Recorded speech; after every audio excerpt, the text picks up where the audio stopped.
Namaskar. Let me welcome you all to another episode of my podcast series, A World for Everyone. We have had a variety of guests on our show. First, we started with different authorities of university, then alumnus of university. In last episode, you saw a very distinguished person from his own domain area, and similarly, we have another giant from his own respective field, Dr. Sandeep Goyal.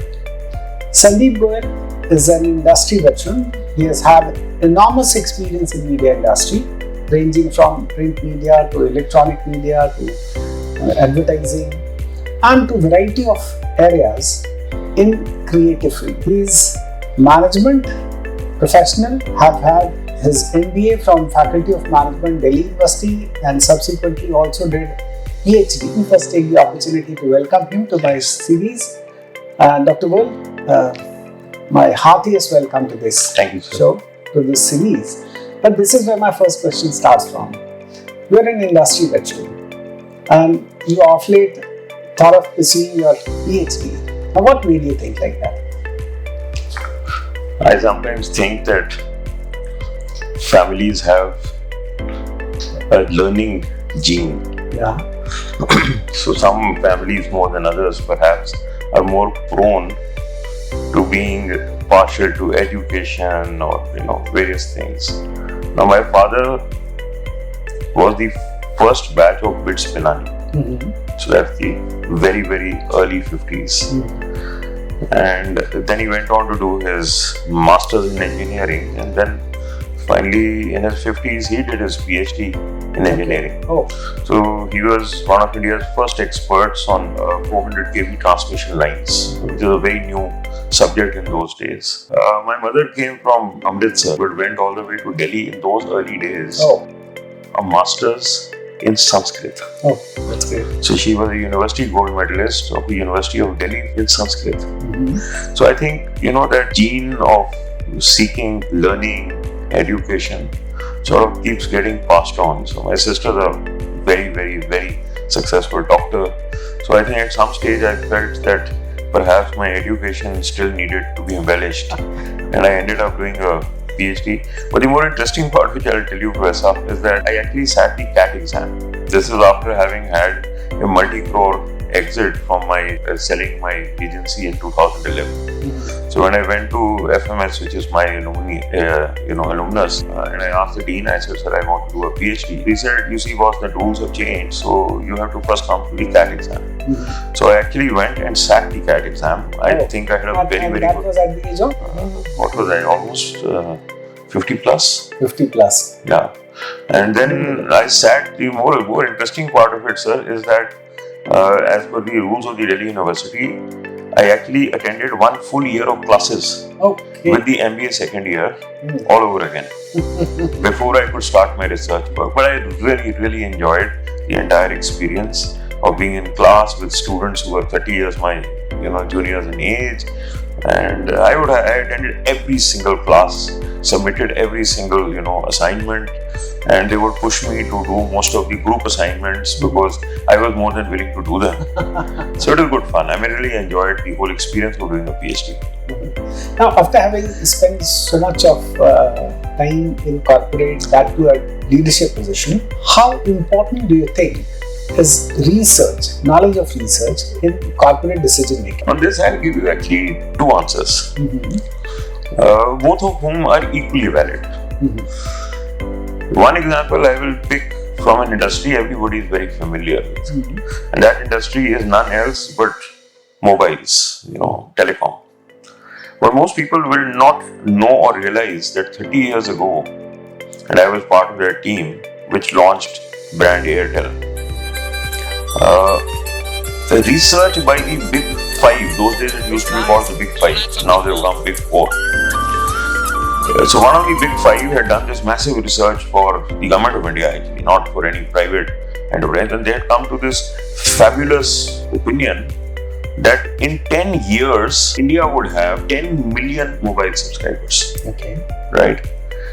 Now we reached that number in the first year at Airtel alone. Oh. You understand? Now, if you add on to that what was in those days, Max Touch and SR and this and that and whatever, in the first year, the industry had gone many folds beyond what research had told one of the big five. Now, you ask me, why did research go so horribly wrong? So in research, you also sometimes, when you don't know something or it's a new category, you have to model it on something. Exactly. So the wise men of that big five company identified air conditioners as the best parallel to a mobile phone, because outside of your car, the only other durable of yours that everybody can see is actually your air conditioner, because it used to, at least in those days, hang out of your window. Absolutely. Right? And the mobile, when it first came, was a big pride of possession. You put it on the table and everybody said, "Give us the phone here, mobile here."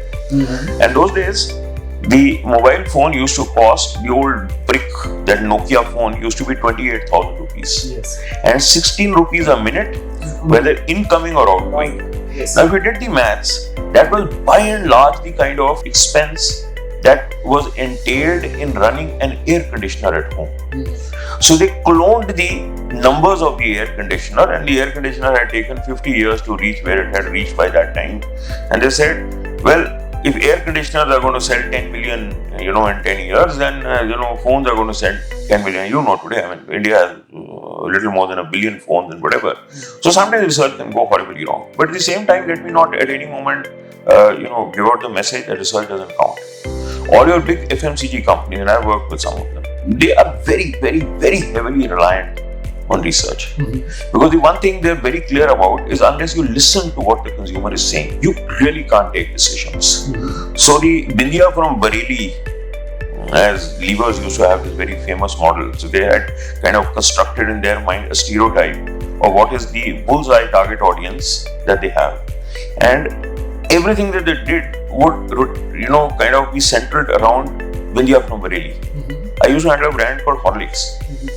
And I learned very quickly, it was a new addition to my geography lessons also, there's a place in Tamil Nadu called Tirunelveli.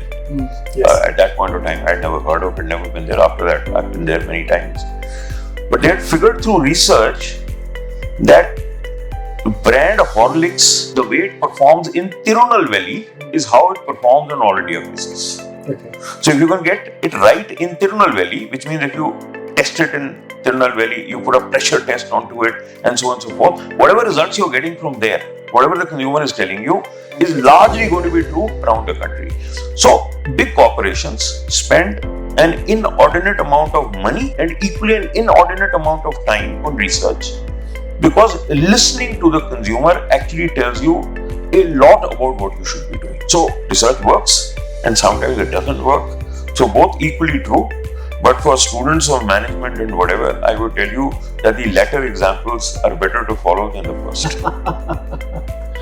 But then that takes me to another question. Like, you forced into an MOU with Faculty of Management, Lucknow University, on establishing a Bharat Lab here.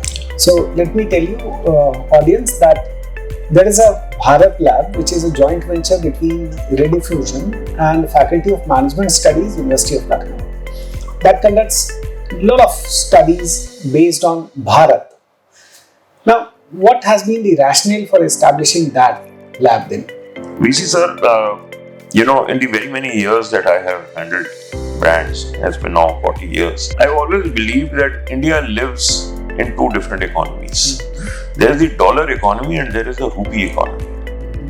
The dollar economy is the guys who will buy the, top end Mercedes or the top end BMW at prices which are actually much higher than what you would pay in Europe or in America. Right? Absolutely.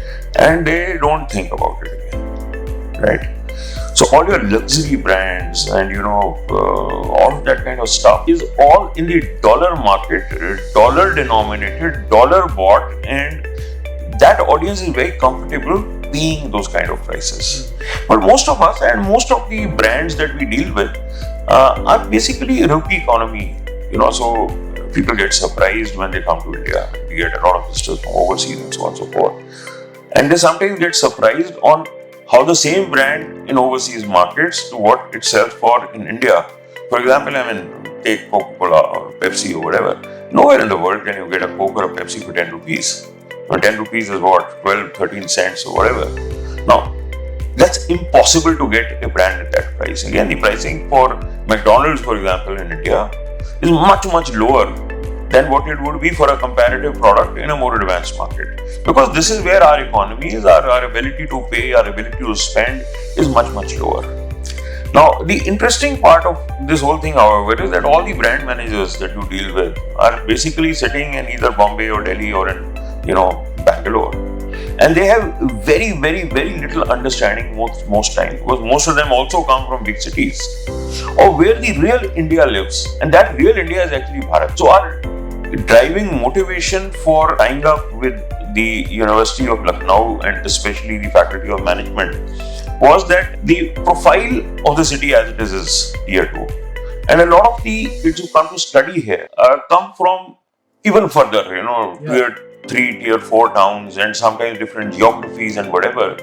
So we believe that if we would center a lot of our understanding of the kind of customer that we're dealing with, the kind of consumer that we're dealing with, by getting the Faculty of Management Studies to put their academic excellence and their learning into whatever researches or consumer insights that we would be looking for, the insights would be more real.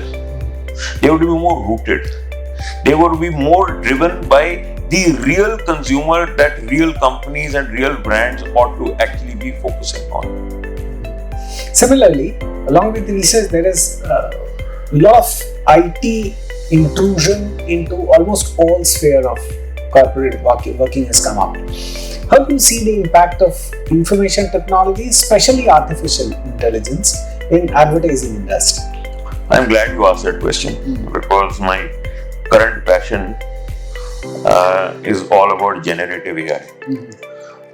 In fact, the other day I was making a presentation at a very large FMCG company, and I looked around the room and there were about 40 brand managers, marketing heads, category heads, and I started laughing. I said, and I started the session from telling them, I said, I am the oldest guy in this room, but I am evangelizing the latest technology the world has seen. I'm very happy to tell you that we have actually at Rediffusion created the Aesthetic Intelligence Lab.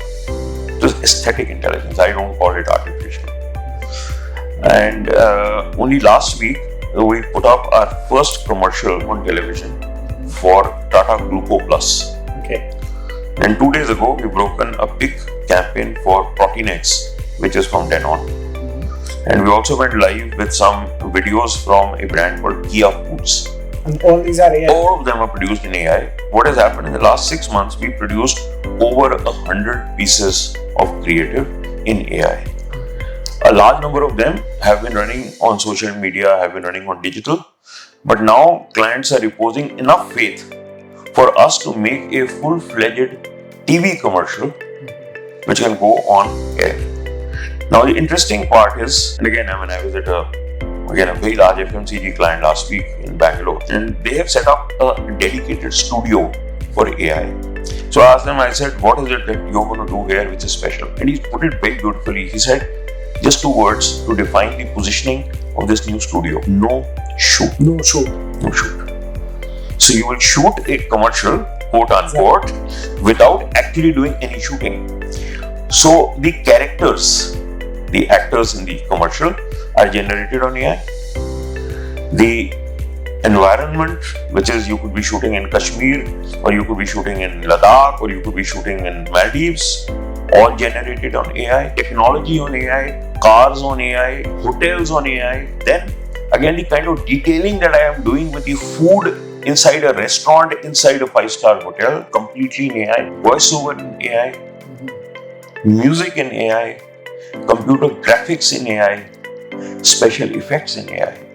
So we're making full-length TV commercials and videos and stills all in AI. So there is a huge leap forward in terms of technology. You do read a lot of stuff in media.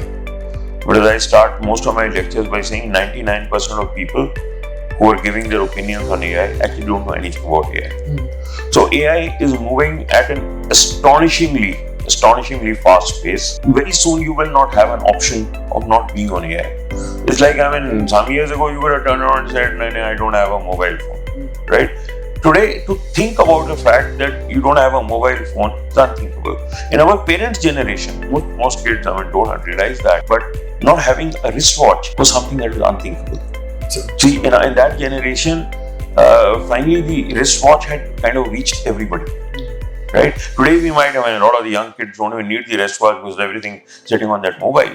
But what was the wristwatch in the 50s and 60s to what in the 90s and 2000s became the mobile is what is AI going to be for the next 20, 30, 50, God knows how many years. Very interestingly, his AI is not artificial intelligence, it is aesthetic intelligence. So very interesting. Now that you've had close to over 35 years in corporate, the corporate landscape also has changed a lot. How do you see the recent dynamics that took place in Indian corporate, especially because you have had enough of international exposure as well, the changes that are taking place in Indian corporate landscape vis-a-vis international? See, that's a bit of a tricky question. I worked many years with the Japanese. So I had the privilege of handling Toyota, handling Honda, handling Suzuki, handling on the other side. Many years I handled Colgate, Palmolive, Citibank. Different cultures. But to answer your question, sir, I think the interesting dimension of today's Indian economy is I, for example, run now what is called an independent agency. Independent agency means that entire shareholding is held by an Indian company. In advertising, 99% of the big players are all globally owned. Okay. Right? So they bring their international clients to India, they follow them around and therefore they service them and whatever. The interesting news story is that today you can be a 100% Indian agency and not have to work with a multinational client. Why? We all know the success of the Ambanis, the Adanis, the Tatas, the Birlas, and the huge number of Indian startups, all of whom are a very good opportunity to build and grow any kind of business. I'm in a support business. If they prosper, I automatically prosper. So in my company, we have some multinational clients, but the bulk of our clientele is large Indian corporates, and each one of them is doing so superlatively well that their success automatically shows in ours. But then in terms of their working, do you find some difference in Indian corporate? I sometimes in fact think that working with Indian corporates is more fun. For two reasons. They're more adventurous. Okay. Their ability to take risks is far more. Their ability to innovate and experiment is far more. I, for example, had the privilege of launching, as I told you earlier, brand Airtel. Now that company started from scratch. It's going to be actually exactly 30 years since we launched the brand. Now, in Mr. Sunil Mittal and his brother Rajan Mittal, who set up the company, they in many ways epitomize the Indian of the modern Indian economy. They built a business in a virgin, landscape, built a large business by scale and size, have taken an Indian brand to become the largest brand for telecom in Africa. And virtue of that, they have built something that we can all be proud of. See, in my parents' generation, we only talked about the Tatas and the Birlas because they were the big names. Of course, they continue to flourish. But, today's India is what, say, Mr. Mittal and Airtel started 30 years ago, to what you're today being able to do with a Swiggy or do with a Zomato or do with an Oyo and, all such similar brands, all your Zeptos and Zerodas and Zohos and what have you, young guys who've created fabulous companies. So I think they all... Do you think these IT-based service intermediary companies are actually doing good and they are going to be a sustainable model? See, I am no one to pass judgment on where they will stand in the long run. But we can also not undermine what they have done. The fact is somebody can come and deliver almost anything to you at your doorstep in 10 minutes is an incredible wonder of logistics. It is an incredible wonder of IT.